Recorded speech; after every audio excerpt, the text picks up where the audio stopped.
following announcement has been paid for by the New World Order.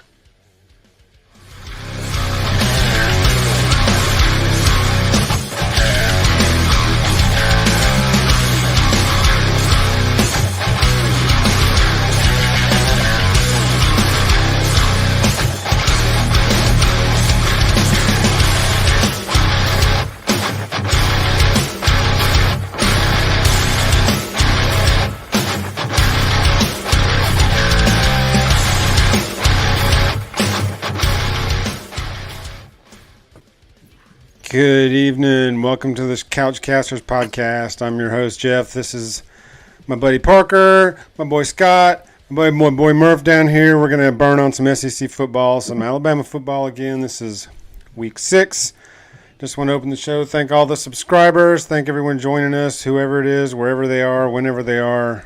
If they stumble across us at some point, hope you enjoy whatever nonsense we bring to the table, because it's just what it is. It's just a bunch of nonsense, but it's our nonsense, so we're down. So big time we have a big time conference win on Saturday, as ugly as it was. Wins, it's always nice to get a win even when you don't play your best, but there was definitely some things lacking on Saturday at the quarterback position for starters. A lot of silly mental errors made in this game that almost cost us big. So I know Parker was mentioning this week that he was fired up about some stuff. So Parker, if you got something you want to say, now's your time.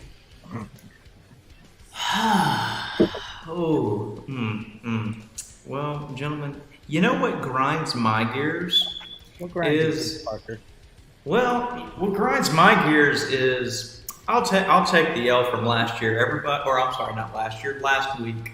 I was all about the hype that we were going to blow them out of the water, that Jalen Milroe was going to take care of business, and he's going to throw for 2-3 touchdowns and rush for another 2 or 3. But you know what? You and all these viewers were just as stunned as I was because and Jeff and I talked about this too. I praised him on one great thing. He was a great runner. Everybody told me he's a great runner, and I get that. I felt like he would have been more nervous at an away game at Arkansas and Saban talked about anxiety. And I was like, okay, I get it, first time starting, but it's your home crowd. You've got all the support. You got your team behind you. Bryce is behind you. Your defense is behind you. Your defense is the reason we won the game. All right? Your defense is the reason they won the game. 4 turnovers, 1 interception, 3 fumbles, 2 by Milroe, 1 interception by Milroe, fumble by McClellan, 2 missed field goals by Will Reichard, which is not normal. Couldn't tell you last time he missed 2 field goals in his life. And you heard that 17 of A&M's points came off those turnovers and missed field goals. Exactly. Yeah. We go, and Jeff, Fonzie, and Hunter, we talked about it. I've talked about it. I cannot tell you how nervous I am about this weekend because that offense for Tennessee is not A&M.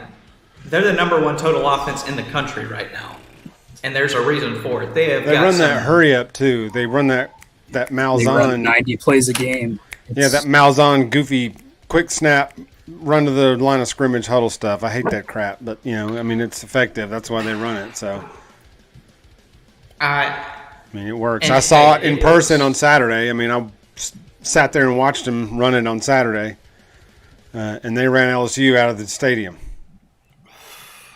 So, well, give or take that, because everybody was talking about. I heard earlier today.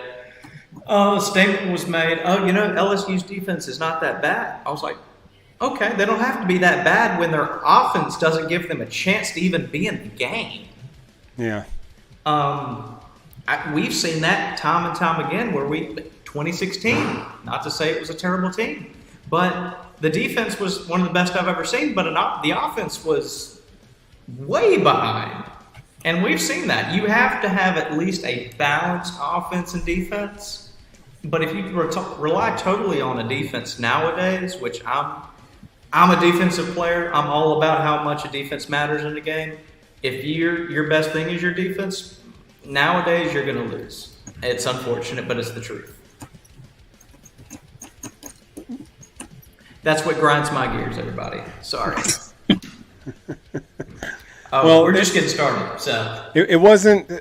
I know it was Milroe's first start, but he's been there a year and a half. So he's been in this system a year and a half. So it's not like he was a total rookie. He's been in this Bob system for a year and a half. So I mean, even I think I read a quote where Saban had mentioned that he kind of, what did he say? He didn't play scared, but he didn't trust his training, so to speak, in some of those situations. Missed a few open guys. When the first read wasn't open. Missed. Second or third read may have been, but he was already in scramble mode. And that's the issue. He threw 3 touchdowns. He threw only 1 counted interception. Anybody who watched that game, he could have thrown 3 or 4 interceptions that game. Yeah. And good Lord, it could have cost us. That thankfully A&M dropped those balls, or we'd be sitting here at 5-1, going into Tennessee at Tennessee. Yeah. I don't like that. I don't like it right now. So I mean, it's this is the most nervous I've been before a Tennessee game in a long time. I know. Who would have thought Tennessee? I'm definitely nervous. They've come such a long way. I'm definitely nervous. I will say, though, these are the type of games we come out and win pretty convincingly. We'll say that. I mean, look at Georgia last year in the SEC championship. Yeah, I was about to mention that. Kind of feels the same way where, we kind of just floated through the second half of the season. Lucky to get out of the last 4 weeks, really, without 3 losses.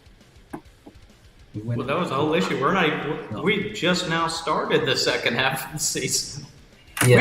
We struggled the beginning of the season. We're right at the midpoint. Yep. And we're starting. Dang, it's hard to believe the season's half over. We're already in week 6. Not ready for it. Not ready for it. I mean, that's crazy that the season is half over already, and I mean, it just feels like we're still trying to figure out who we are this year. Although I've noticed maybe somebody's finally coming to the realization that the more Jahmyr Gibbs touches the football, the more good things happen. All about it. Who would have thought? I mean, that's not rocket science. That's just my theory that if this – I'm like, every game this guy needs to have 20 touches in some capacity, whether it's running, catching. He's got to have at least 20 touches because nothing but good stuff happens. If we didn't have him this year, we would be in a lot of trouble. And I love Jace now. I think Jace is legit, but without Jahmyr, we'd be in a lot of trouble. We don't have a playmaker receiver. I mean, Burton's been kind of a no-show. Everybody hyped him up, and then Tyler Harrell. They've all been duds. The receivers have all been duds this year. There have been some flashes. I haven't seen Harrell play, so there have been some flashes of real stuff there, but they can't maintain it. They'll make a great play and then drop 2 balls. Bond to make a great catch on that deep ball, but fall down, and it's like. And that was one of the things that I think was talked about on. I don't know if y'all listened to it on ESPN College Radio on Sirius XM 84. One of the topics was how that Saban's talked about his drops, and I was like, I'll be honest, I haven't seen. Actually, last year and this year have been the 2 years consecutively in the last 15 that you would have just drops from players who are supposed to be. If I'm saying, or from here on out, I don't care what star you are. What, 5-star, 4-star? Who's going to give me the most effort? Yeah, you got to have some talent, but I need effort and people with consistency who are going to show out every day. Give me your B+. Yeah, I'll take that any day over a guy who's going to be an A+ one day and then a D or a no-show the next day. Any day of the week, I'll take my B+. I like consistency there. I don't know. We just haven't been able to find a rhythm offensively. Really, now that we're feeding Gibbs a little more, Bryce is out, but I gotta believe he's going to play Saturday. I gotta believe we rolled the dice against A&M, so he would be ready to go Saturday. If he was a game time decision Saturday, I see no way he's sitting out this weekend. Yeah, and I can't believe Bryce would let him sit him out. It'd be like, give me the needle in my shoulder right now and get out of my way. Like whatever shit you need to. Bring in Miyagi, bring in anybody, bring in the Spike, bring whoever, whatever. I got to believe that there's no way Bryce is not going to play in this game. I mean, this is the most hyped Neyland Stadium will have been in 15 years, 16 years. I mean, well, it is a garbage truck convention, so don't take it away from that. Yeah, there were Tennessee fans everywhere in that LSU game this weekend. I mean, they were everywhere. And that stupid, stinking Rocky Top song. Every play, you have to hear that band play that Rocky Top song. Last year, and then on TV, you can hear it on TV every time. Oh, every single. It's even worse when you're in person because I hate the bands anyway. The college bands sitting there anyway. I can't stand that anyway. But Jeff's not a big band guy. Everybody, move on from the bands. I don't need to hear things that I heard in 1992. Good old 1992. But so every play they make, that stinking band is playing that Rocky Top song, and then the fans are cheering it.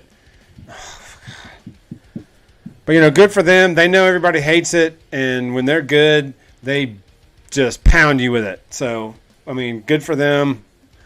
They're undefeated. They're 6-0, top 10, so they can sing all they want. They earned it. Let's just hope we shut them up on Saturday. We shut them up. We got shut them up. The play calling's there. We'll beat them. Play calling.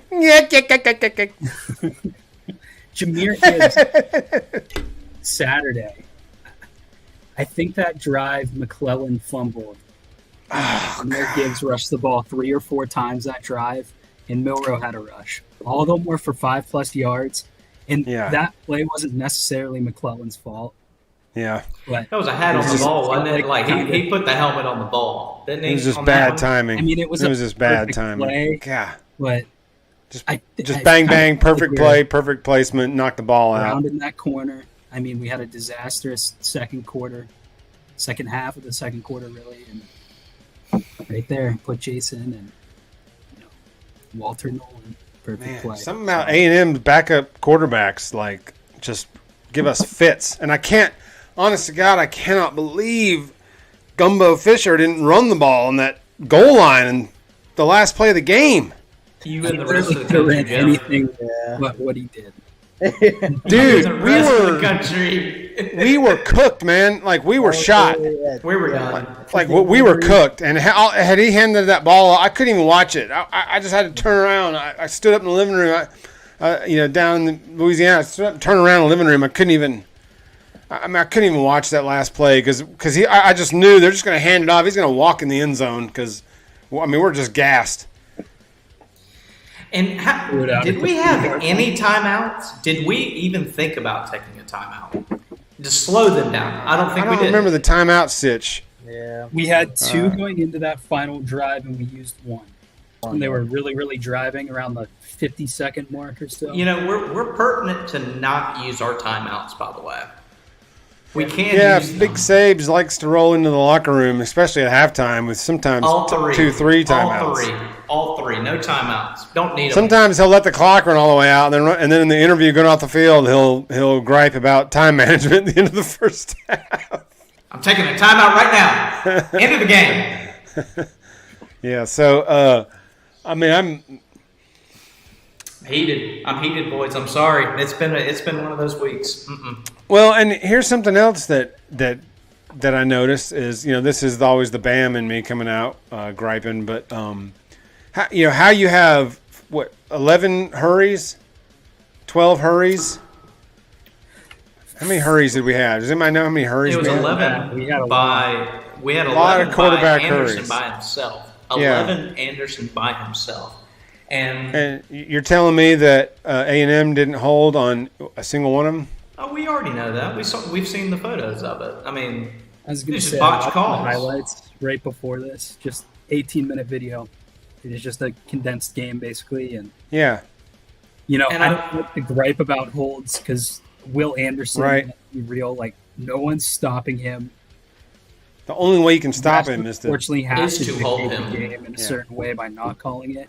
There was Right. probably 6 or 7 times where they easily could have, like, not just like, oh, he got under his pad a little bit, like around his neck. I mean, Yep. you Yeah. got to get 1 or 2 of those calls. You Put in a have. sleeper hold. It's ridiculous, but I mean, it didn't just happen in that too. Like I can't blame, and I know I've been griping on Milrow. I grilled on him earlier on the deep balls. If y'all saw the highlights and everything too, the replays, like our receivers were getting held like bigger than heck. Like it was 15 yards down the field, and he's got 2 handfuls of jersey, man. Like I will say I don't though, remember if you that. have I don't remember Jalen seeing Milrow much of hopping that, around but the pocket. You're really not going to get those calls if he's showing Yeah. you intent to throw the ball downfield. Yeah. So don't want to pile on him, but No, he had a terrible game. Some of it wasn't his fault, but some of it, even it's like Saban said, he forgot his training and panicked a little. And I never do trust these running quarterbacks that can throw occasionally.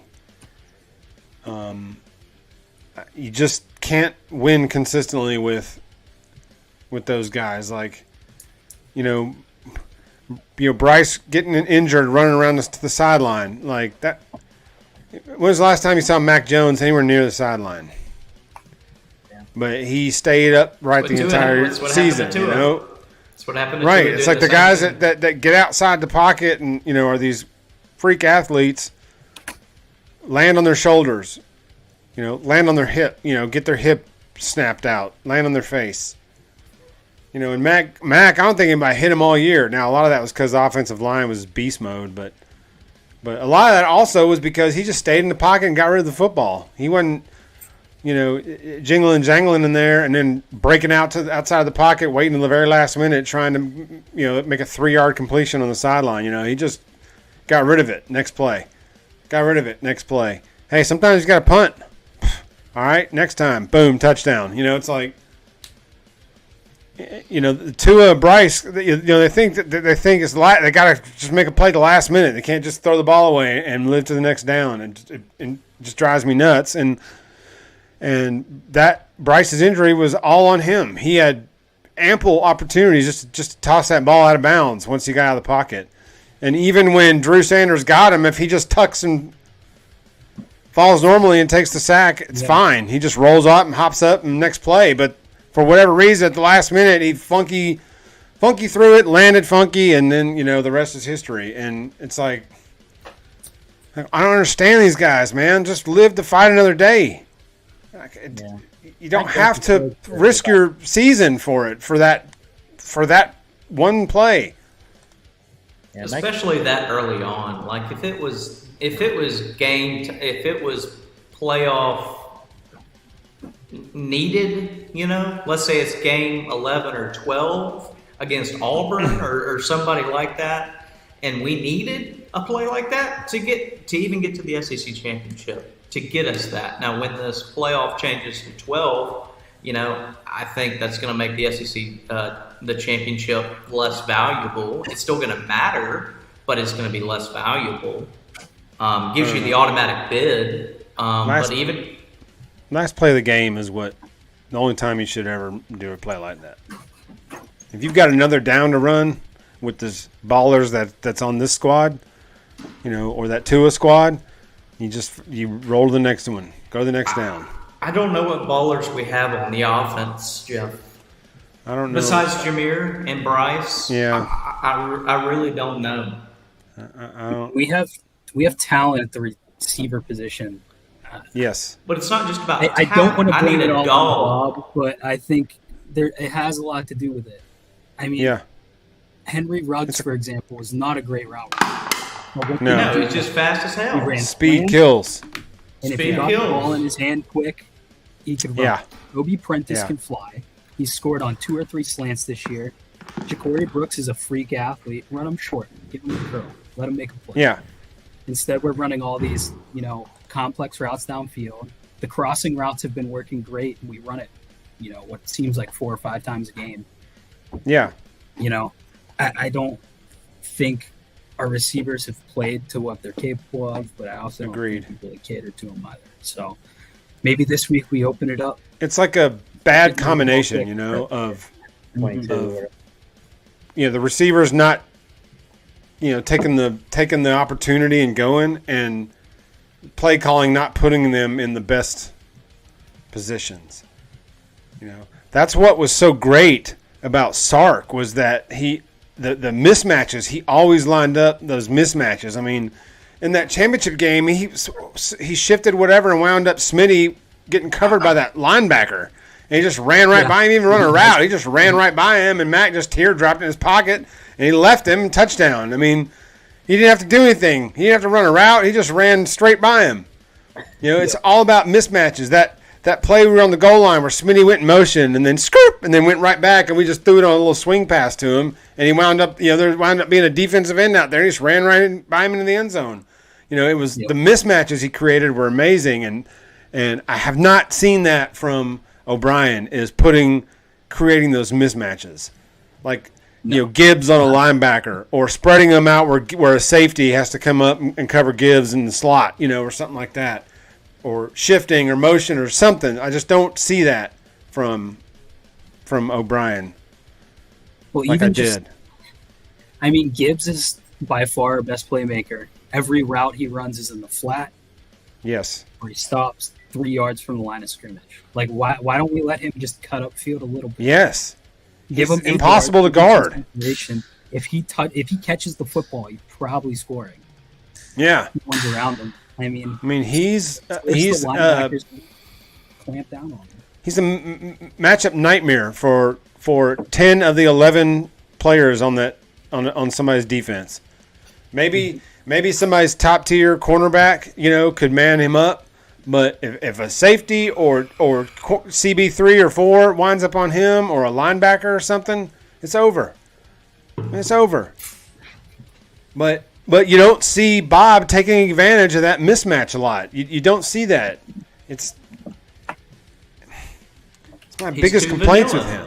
It's my biggest complaint with him is he does not exploit mismatches,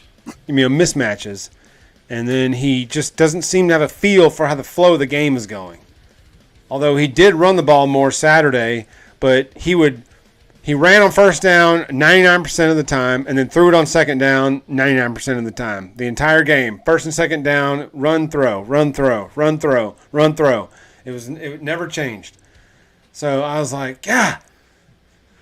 But he did run, a lot more than he threw at times. But it just seemed like the timing of it was weird. It's just, like it was run, good run, and then he would, pass play, sack. It'd be 2nd and 17, or 3rd and 2, and Milroe takes the sack and fumbles it. It's like, what?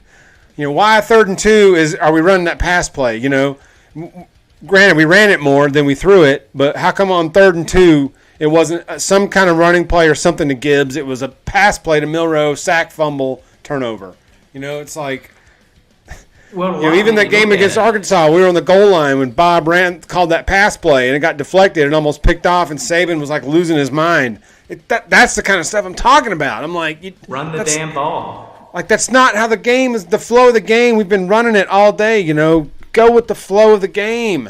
Like, keep the ball in the guy's hot hand. Don't worry about Jace always comes in the second series. No, it's like, who's got the hot hand? Gibbs killing everybody. Hand him the rock. Feed him the rock until he taps his helmet, and then give him the blow. I mean, he's averaging like 8 yards a carry. Yes. Preach, feed him. Fonzie. Preach. That's what I'm talking about. If he touches the ball 40 times and he's a little tired. Well, Remember that game against Florida? Derrick Henry had like 48 carries. I don't want to hear about like rotations. Exactly. Well, like, and you look at that too. Like, how many rush attempts did Jameer have Saturday? He had 21. 21. He had 21 carries. Wow. And- For like 100 and what? 150 something? 158. 154. 154. How No many tubs, of those? but that's all right. There you go. That's what I was about to point out. Oops, sorry. That's what I was about to point out. No tubs. How many times if we had run it when we were running it consistently, he might have that breakout run. He might have had a touchdown. We don't know. But if we had had that hot hand like you're talking about. Right. I mean, far be it from me to I'm just the armchair, the couch caster, but aren't we all? And I love the running backs we got, but Jameer is one that maybe or whatever, and then give Jameer like 10 carries in the fourth quarter, or 10 touches in the fourth quarter when the defense is tired of running, and then you unleash some of the stuff on him. But that was another thing back from the weekend. When he's in space, he's deadly. Our offense not giving us a chance this past weekend, and as I said, our defense won us the game. But by the end of the game, we were gassed, as you said. The and also was tired. Like they were on the field the majority of the game. Yeah. I'm being tired. What was time of possession, Scott? Do you have that in front of you? 30 minutes and 4 seconds for A&M, 29 minutes, 56 for Bama. So it was about 50-50. It was about 50-50, but I would bet you that we probably owned possession in the first, probably about 18-12, to be honest. I can't pull up like specifics right now. But yeah, I was about to say that has to be worse in the fourth quarter. I think they had the ball more in the fourth quarter or the second half. It feels that's like. What and that's the most important part of the game. It's the last quarter. Even if you're up a lot, you still got to finish the game. Yeah. Well, I mean, we pulled out that. We pulled it out. Like, Alabama wins games like that when we don't play our best. Just a lot of undisliked, 2 unsportsmanlike conducts, 2 missed field goals. Like, Will Too Real doesn't miss field goals, man. Shout out to the unofficial UA assistant coaches for that. But you don't ever see Will Reichert miss 2 kicks. And like the first one, he left it out, and then the first one, whatever, you could tell he ducked it, and then the second one he overcomped, and I mean it was just like, man, dang, it's gonna be one of those games. Yeah. Like, what's even crazier is we would have won that game by 2 possessions. Should have. Like, A&M had no reason being in that stinking game. 15 quarterback hurries or 14 hurries. But stupid penalties and unsportsmanlike conduct, like JC taunting that guy, I was like, I just was like, oh my gosh, dude, what is the deal? And then Burton getting the retaliation flag on him after that guy was jamming him up on the sideline or whatever, and then Burton, of course, swings back, gets the retaliation flag every time. And I'm like, you're not a freshman. You've been in this game. This is your 4th year or 3rd year. How many years he's been in the league? Like, the retaliation gets called every time. Like, what are you doing? He's not. He's a transfer. He's not. That ain't got nothing to do with it. I don't think some of the players. He's been a college football player for 4 years. He knows the retaliation gets called. It was dumb. It was really dumb. But just dumb. All I'm saying is, they let George Pickens do whatever he wanted at Georgia, so maybe he's still that much. Well, George Pickens is an absolute freak, and he was very. Don't get me started about how he's not getting utilized on Sundays. That's a whole other show. That's a whole nother. I agree with you, but I mean, they have a mentality there. George Pickens, he was suspended 2 games that one year. He was injured for like 6. He comes in against Georgia Tech, and then it's just beating the shit out of the guy in the end zone. Like, 3rd drive of the game. It's like, Burton's learned something from him, I can tell you that. Yeah. He got caught. I mean, just acting a fool, man. It's like you don't have to get your get back. Doesn't have to be right then. Your get back and go out there and catch a tub and then spike in his face. That can be your get back. Your get back doesn't have to be a quick right jab to his face mask. That's not the get back. Your get back moment is all right. You want to shove on me? All right, watch this. Watch me run this fade route on you. Watch me dead leg you right here. Harness that aggression into the next play and make them pay that way. Instead of getting a stupid flag. And then Latham, I don't know what Latham is doing. They already pancaked the guy. Why stand over him and flex? He's laying on the ground. Enough said. On national television, enough said. Well, that's the issue. It's discipline. It's an issue, unfortunately, I see with this team, is the lack of discipline, even with the leadership. And I think maybe with this new batch of recruits or whatever it may be, maybe they don't respect older leadership. Maybe they only care about themselves. I don't know. That's exactly why we're on the Couchcasters, is we're just sitting here. We throw ideas that might be out there. So yeah. I think the landscape's changed a lot too. It's changed too much. All that stuff. I mean, even since we went to college, guys, even when we went to college, it was not, you respected, if you're a freshman, you respected the seniors. You didn't care if they started or not. You respected them. It ain't like that now. Yeah. What seniors? There ain't no seniors on teams anymore. Yeah, exactly. And then, guys are coming in, they're 18, what making is a senior? Yeah. Well, did y'all see that post about the player who is the oldest player? I can't remember if it's an FBS or FCS. He's an eighth year in college football. He got red-shirted his freshman year. He had a medical red shirt. Who, Stetson Bennett? I don't know who. I saw it today and heard it, and I absolutely. JT Daniels? I wish. He's like 34. So he gets redshirted his freshman year. He tears his ACL, so he gets medically redshirted. All right, and that was in 19. So 2020 happens, COVID year, right? So then you get that one, and he gets COVID waiver. Well, then the following year in 21, he tears his other leg. And guess what? Somehow, some way, he got another medical red shirt. And now he is in his technically 8th year of football. Who is this? Kyle Pugh? Is that what you're talking about? Who does he play for, Hunter? See, I'm looking at it now. You got me Northern Illinois? I think you might be right. Yeah. See, what happened? What was the ACL? Was there an ACL injury in there? Yeah. Congrats. We got a Northern Illinois reference on the show tonight. There you go. Anybody listening? Hello. That's what they come for. What's their mascot? Got to give a shout out to the mascot. Who's the Northern Illinois mascot? It's the Red Wolves, isn't it? The Huskies.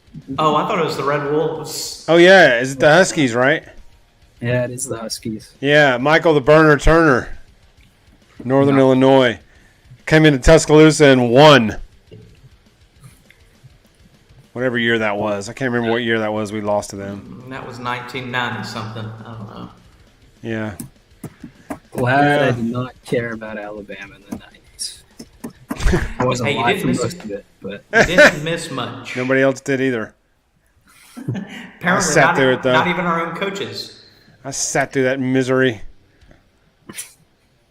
From the time Stallings retired, I sat through all of it. It was awful. It was just miserable. I had a couple blips here and there where we had some good seasons, but man, there's a lot of bad seasons in there. So, I feel jaded now because, we didn't win by enough. Yeah, we're sitting here whining. Yeah. We didn't win a road game in the SEC against a top 25 team by enough. Yeah.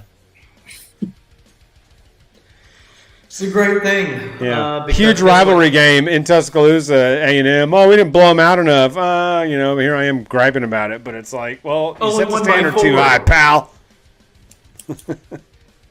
Well, when you do what Saban did in what was it, 10 years versus what Bryant did in 20, yeah, it changes the whole landscape pretty quick. Well, I mean, it's just I don't know, man. We got to tie some stuff up for Saturday. Tennessee is legit. They looked good against LSU. That was a cool environment to be in Saturday.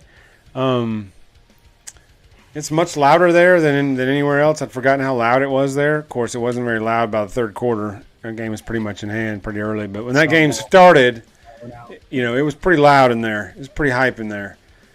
But it quieted out really quickly. And then third quarter, most people were sliding out. I recorded several things, took a bunch of pictures, recorded a few things. I'm going to cut together a video and stick it on the channel just as kind of like what it was like there. But it's pretty cool. But Tennessee, man, they got me worried. We'll see. We'll see what the Tide has for them. But I will say this: they're going to give Georgia all they want. Go ahead, Fonzie. I just think in the trenches,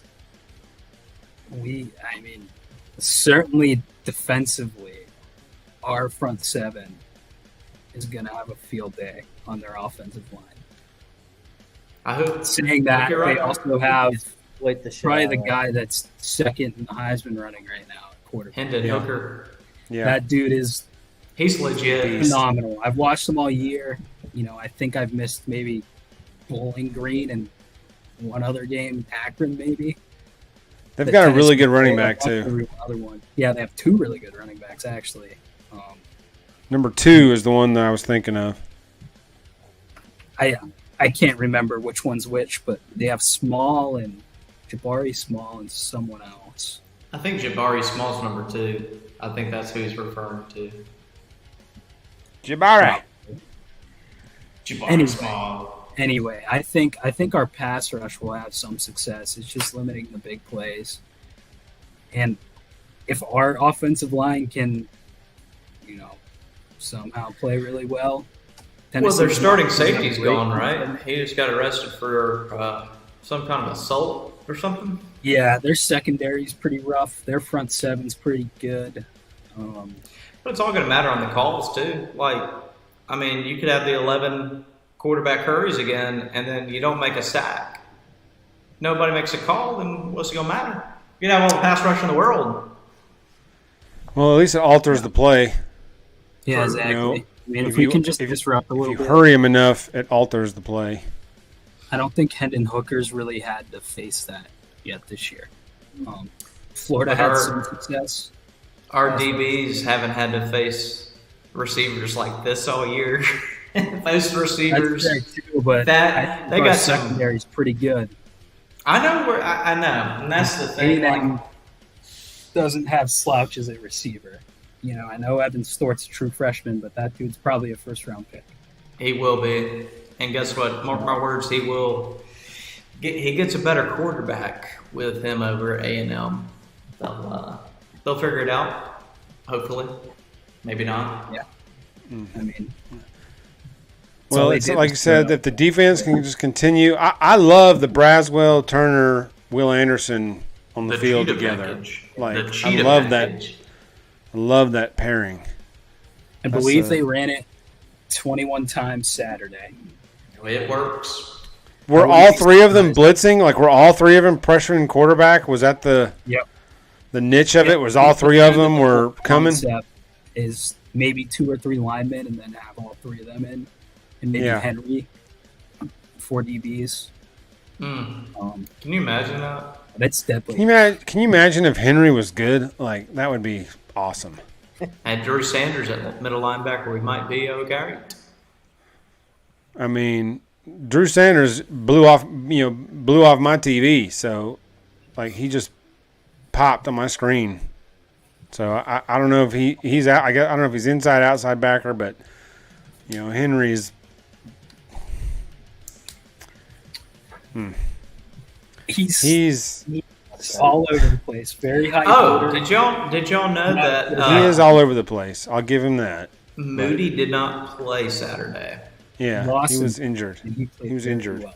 Injured, and then the guy who replaced him, I even said the last week, was the the Kennedy kid. What was it, Demau Kennedy? Or something? Deontay Lawson replaced Mooney. He did. Lawson's He did. The other linebacker was who replaces who goes in that rotation was that the one who tore his ACL on the kickoff. And I said, "Oh, we won't need him. It's okay." I was wrong. I was wrong again. Oh. Yeah, I would. It's. I don't know. It's interesting to see, like, how we're going to handle this speed, this up tempo, really fast, no huddle thing. I mean, are we going to gas out quick? They don't make a lot of substitutions, so we're not going to be able to sub in, sub out. Like, it's going to be. I would go with the cheetah package, though. I mean, until we go, and then we have to use our timeouts. That's just Fonzie is right, man. They're going to run 90 plays. That's what they try to do every game. Like, that's what they do every game. Say it to the media every week, too. It's all Heupel wants to do.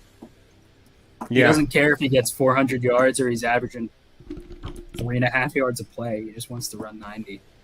Yeah. If you run that many, one's certain to hit. So. Well, yeah, if you run that many plays, you're going to tire any defense. Right. Which is why I said you have to have an offense in this day and age, or else you will suffer.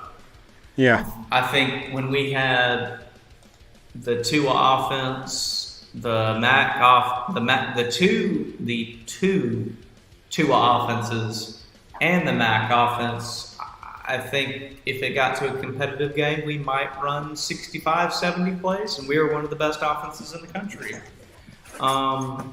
90 plays, that's really putting everything on your offense. I think it's a bit much, but it works. I've seen it work.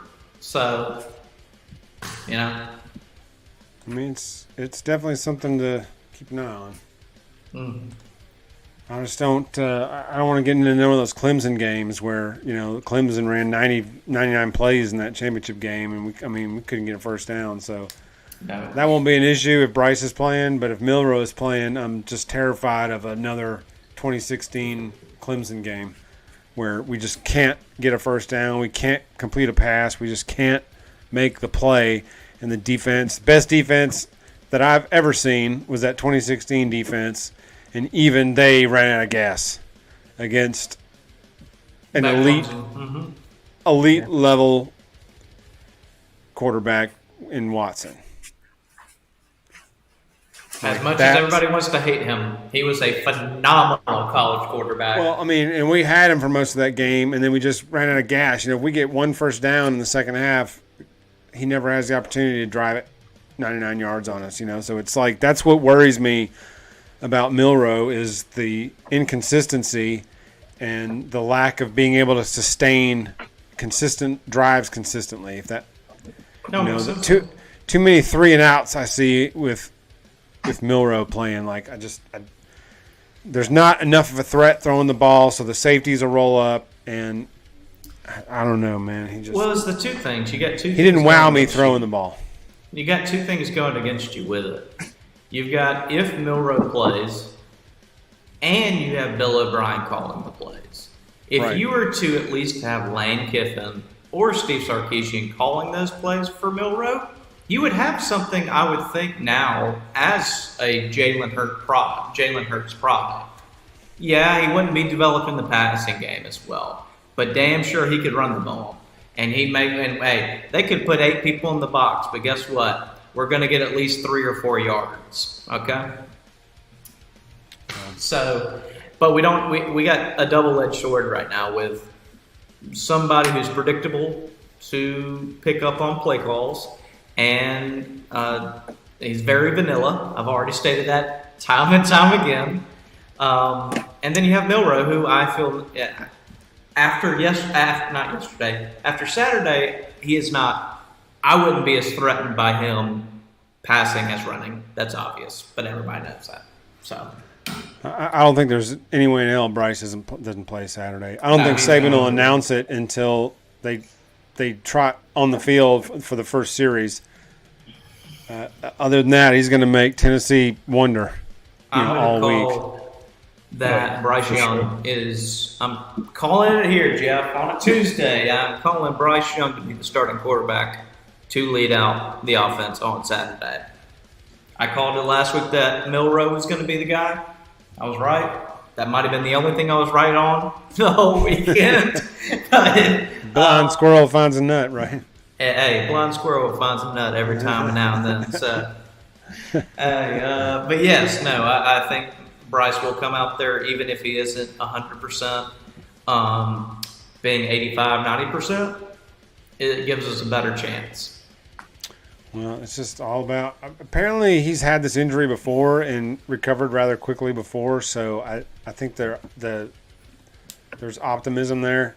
But like I said, he's not going to announce it 1 second before they trot out for the first series on Saturday in that dump Neyland Stadium. And make no mistake, it's a dump. Convention. That place is a dump. It's like a tin can. It is. Fonzie, I expect you to make an appearance at the game this week, and you're closer than the rest of us. Ain't that close. Still, Fonzie's like going to the Fonzie's tailgating for the Vandy game. Oh, yeah. Yeah. Let's go Commodores. Yeah. The Doors, baby. Couldn't even tell you who they play. And then Fonzie gets the luxury of watching the Steelers play on Sunday, so it's such a wonderful way to spend your Sunday. Conserve my energy for that. How does we only lose by 4 touchdowns this week? Yeah. What do y'all think about the Matt Rule firing? Well, he's going to be Auburn's coach in a few weeks. You think so? Yeah. Okay. I don't think there's any question. Now, he may not take the job. I don't think if Auburn had any wits about him, they'd already have called him by now.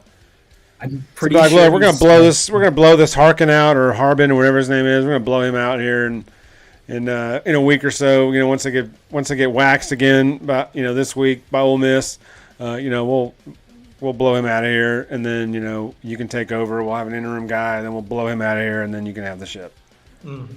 But the boys up in Lee County don't want to give up that ship, so that's the problem. Well, that's the biggest issue. So Alabama. That's who Alabama was for all those years until Mal Moore finally said, "Man, I've had enough of this. I'm going to go hire the best guy, even if he's not unemployed. I'm going to sit outside his house with a blank check and say, how much, Nick? Do you want? Give me the number." The reason I ask about that is because I think completely changing topics here, and it's only based because of my fantasy league right now, is apparently they fired the D coordinator for the Panthers as well, and a couple teams have reached out to Christian McCaffrey, including the Buffalo Bills, for a possible trade here, because they can still do it. When's the trade deadline? Is it like third? Is it usually like week 8? Week 8. So they've got like 3 weeks left before that. And I was like, well, McCaffrey goes to a team like the Bills. You got Josh Allen, you got Stephon Diggs, you got Devin Singletary. You got some players. And you've got a real Super Bowl contender with that offense. if they're already not. But I think they're the favorite. I was just going to say, I think they're the favorite right now by 4. They add McCaffrey to it. It adds another weapon. After that destruction on Sunday, that just cemented their. Yeah, 98. I was driving home listening to that game on my phone on the radio, and it's like third down from the end zone. 98 yards later, 7-0 Bills. And then ensuing kickoff, Steelers fumbled it. Bills got it like 1st and 10. I'm like, where's that off button? Let me just go ahead and turn this off right here. We just got rid of Gunner. We relieved him of all his duties because of his fumbles. Yeah, he didn't even dress out. I forget who caught it on that kickoff, but I don't even know. It doesn't even matter. Tomlin has no idea what he's doing. This is so. He's never been in a situation where No. he's actually been bad. No, and he's never had to develop a quarterback. He had a Hall of Fame quarterback handed to him when he showed up for the next, 15 Right in years. his prime too. Yeah. Yeah. So prime. Who was the QB1. coach before Tomlin? Bill Cowher. Cowher. Cowher power. Cowher power. How long was he there? What was it, like 13 years, 14 years? Yeah, 13, 14. He was there a while. Yeah, he's there a long time. I mean, the coach. Steelers are known for having 3 coaches over 50 years, 60 years. They're about to have 4 if Tomlin doesn't get his head out of his ass and start shake That's what off scares me. this old fashioned mindset of we don't make changes mid-season. We don't do this. We don't do that. We don't do this. We don't do that. We can win with a mediocre quarterback while there's elite quarterback play all around us. That's how the Steelers do it. No. Not anymore. You can't win with Mitch Trubisky as your quarterback, as that being your guy, and you look in your division and you got Deshaun, Joe Burrow, and Lamar Jackson, and you're like, well, we're going to run out Mitchell Trubisky. No, it doesn't work that way. And I'm about to get on a soapbox about Tomlin, and this is supposed to be the Bama SEC show. So and we're back. And we're back. And we're back. All right. So Kentucky lost at home to South Carolina. Oh, man. I They're bet in I wasn't trouble. the only one who picked that one wrong. Yeah. I think everybody missed that one in the pick 'em, but yeah. Yeah. And then, we all knew that Auburn was going to boat race Georgia. Georgia was going to boat race Auburn. Sorry, I misspoke. We all knew how that was going to turn out. Hey, And be, they didn't- be nice. they didn't disappoint. They kept it close for a quarter. I mean, they did. I mean, that's usually what happens. When It that's was usually 0-0 going when into the second quarter. when Bama's rolling on all cylinders, sometimes it's a 1-score game at halftime, and then by the time it's over, we're up by 30, which is not happening lately. I mean, that Auburn quarterback is awful. He We'll say that. is brutal. He did Ashford, not- I think his name is. Yeah. Robbie gosh. Ashford. He's terrible. He is terrible. He's still better than Finley. Well, that's a than fact. Finley. That guy That's a fact. sucks. Yeah, that's He sucked at. Hey, he sucked at LSU and he sucked at Auburn. I completely. I just don't get it. I have no idea. So. What's the deal with Eli Ricks? Oh, I saw a cryptic message today on Instagram about I this think- guy. If you want to, I think Peel he's off the just getting Band-Aid. outplayed. I think Arnold's played better than him, outplayed him, solely from what I've seen on the field. I haven't seen Ricks on the field much. I think Arnold's played well. Kinstry's obviously our guy. Yeah, I just don't think there's space for him. He's coming off an injury, yeah. and like Parker was saying, he probably doesn't want to be here anymore because he walked into LSU and he started right away. Well, I think it was a scheme thing too. He's only played man at LSU, from what I remember. That's all they play is man Yeah, to man he's- at LSU there. What he's known for. And then Oh, he is that comes right? over here and he's They got to play learn. man there? I didn't know that. Yeah, that's what they're he notorious was for. with Stingley. Oh. Yeah, and so he gets over here and has to learn schemes and complex schemes and different responsibilities and different defenses that we're in, zone reads and all that kind of stuff. I think that it's been a difficult transition for him. Not that I've been in a room with him, but things I've read and reports I've seen, that's been his biggest problem. I could buy that. for Grasping the defense, which it's a complex defense just to walk in and start playing. I mean, not a lot of guys can do that. It's rare that guys can just walk off the street and step right into the defense, especially coming from a different school for a couple of years and having to relearn everything basically. But Two expecting. did it. expecting to play. Henry did it. So, I mean, He's also a middle linebacker. And I but think he's the general. He's the general of the front seven. That's what I mean, though, is I think he understands that a lot more. Like Eli Ricks he's a long man-to-man corner. Yeah. And I think just right. He's coming into a defense like our dime package is like no other dime package in football. Yeah. Maybe it's too complex. Sometimes I wonder that. Because that is too complex. Henry's spending so much time calling the defense that he's a half second late jumping into the play. And that's why he's late to every play. That's why he's always late. I mean, he makes tackles and he's around the ball, but he's for somebody as smart as Henry is, you constantly see him, out of position or overrun the lane, and they'll throw behind him because he overran his lane, in coverage, or he can't get off a block. Whenever they run that A-gap blitz with him, he gets gobbled up in a block every time. He never gets off of it. I can't stand that play with him because he never can get off the block. He completely removes himself from that particular play when they run that blitz because he's not fast enough to get in there. He's not shifty enough to get around there, and he can't. He's not big enough to get off the block or doesn't have enough moves to get off a block.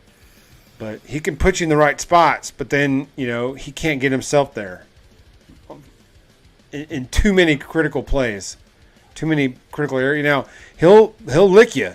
If you get up and set him up, he'll lick you or he'll finish off the pile or whatever. But there's too many times where I've been just furious at Henry because he was out of position again, or he was late somewhere, or bad angle somewhere, just because he's in the wrong spot, or he can't get there quick enough. But he leads the team in tackles the last 2 years. I mean, he puts numbers in the stat sheet. Yeah. I mean, he was the same way at Tennessee, too. Yeah. Yeah. Tackling machine. I mean, Branch and Helms have helped him out a lot, too, I think. Yeah. And both those guys are, coming from the second level. Right. But, I mean, it's I do love the physicality of the defensive backs. That's a big strength. Kyrie Jackson, I was thinking he was going to be one of the starters. Arnold just took his job, and we hadn't seen Kyrie since. So that's a shame. Yeah, that's a shame, but it's good to know he's there. If one of them goes down, it's good to know he's still there. So. We'll see. But we'll see. It's all about the front seven. It's all about the cheetah package, I think. It's all about getting Hooker uncomfortable, making Hendon Hooker uncomfortable, making him have to hurry his reads, hurry his throws. They're going to run several runs. They're going to run several of those runs, those running backs, several quick passes, several RPOs. They're never going to huddle. They're going to, as soon as they get up, they're going to run to the line, snap it. That's what they do. They don't sub. So our defense, those 11 are going to be on the field, every play of whatever series Tennessee has the ball. Whoever we have 11 on the field, that's who's going to be on the field unless there's an injury or a timeout or an incomplete pass or something like that. And they make a sub. But we just got to be ready, man. I'm nervous about it, but we got to be ready. They're averaging 78 plays a game right now. Tennessee is. We are averaging 69. That's insane. So, we can own the ball. Give the ball to Jahmyr Gibbs 30 times. Get some long drives. I think we have a chance. Yes. Eat up some clock. That would be great. I don't know. I don't have much confidence in that, to be honest. I think any Bama realist wouldn't have confidence in it. Now, if you're a Bama pessimist, you think we're going to get beat by 2 touchdowns this game. If you're a Bama optimist, you think we're going to blow this team out by 3 touchdowns. You got to find a balance in between. You got to see the facts. And that's what we try to do here at the Couchcasters Podcast. # for Jeff. Yo. You just bring your eyeballs and your opinions. That's all we require to get in this space. Because I got plenty. I got 2 eyeballs and a crackload of opinions. They have given up almost 400 yards a game, though. Tennessee? Yeah, and not a lot of people are talking about that. I mean, they're the 87th defense in the country right now. Well, LSU's quarterback is so bad. He missed so many plays on Saturday. You could see it from where we were sitting. The fact they don't throw Keyshawn Booty the ball 20 times a game is beyond me. I mean, that guy's awesome, but they never give him the ball. I don't know how to use him, and that quarterback sucks. So I mean, he sucks. So FSU Tennessee can be got defensively, though. You just got to have the right guy that can read the defense and pull the trigger and make the throw. I mean, Anthony but it's Richardson, not that guy at LSU. He's not the best. Anthony Richardson, not the best. But he moved the pocket. They won by 6 points, right? 6, 7 points? They won by 5. It was 38-33. Tennessee owned most of that game. But Anthony Richardson threw for over 450 yards against them. And that's not a guy that's like... AR-15 threw for 450 against Tennessee? Really? Yeah. Wow. Well, even Jaden Daniels, LSU quarterback, wound up with 300 yards by the end of the game, even though it was a blowout. I mean, it can be got if you got a guy that can throw. Absolutely. If your quarterback can't throw, then you're going to have some problems. So this is my fear. I mean, I don't think we're going to walk in there and blow them out. But no. We haven't blown anybody out on the road in a while. Even that Arkansas game was tooth and nail, and it took 3 home runs in the fourth quarter to ice that game, or 3 home runs in the second half to ice that game. We're favored by 7, I think. Yeah, 7.5. Yeah. Yeah. But we're down to third, so maybe these guys look like a chip on their. There's just that's what I'm hoping. Yeah. Like, okay, fine. This is for real. This is our shot to shut everybody up. So let's hope they take it. Agreed. Let's hope they take it. So, you guys got any final thoughts before we sign off here? Hope we win. Get it over with. It's just going fast forward. The streak's going to end sometime, but hopefully not this year. I don't want it to be this year. Just put it off a few more years. I hope we're bad when it happens. Yeah. Like, I would love for us to although, we might see him again if they beat Georgia and wind up in the SEC championship game. We could very well see Tennessee again. So, this might be like Georgia last year, where we see him twice. We'll see. Yeah. Well, anybody else have anything to say? No, just roll tide, and I hope like heck we show up and Bryce shows up and everybody's good and Jameer gets the ball 20 times minimum. Jeff, if you don't mind, one last message from the man overseas. Cameron Crowe has a message for y'all. Wanted me to relay it to you. Scott and Hunter, Jeff, he also mentioned you. He says he doesn't know you, but he can't wait to meet you whenever that time is. Fonzie, Murph, he says he hopes you're doing well and keep pulling the tide through, and he'll be back sooner than you know it. That's awesome. Roll Tide. Yeah. Who is this? Our buddy Cameron. He's actually going to be our co-host for AWS. Cameron is Fonzie, or actually when he went to high school with Hunter and I, but he is pledge brothers and fraternity brothers with Fonzie and Murph.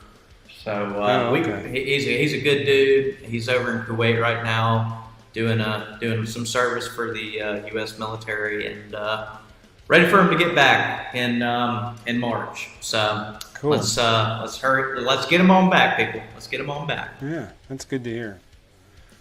Well, fellas, I appreciate you guys joining me on the show tonight. It was nice talking some Bama football with all 4 of you. So let's pull them through on Saturday, and so next time we gather, let's hope we're still undefeated and moving on to the next opponent, whoever we play after Tennessee. But till the next time, roll tide, gentlemen.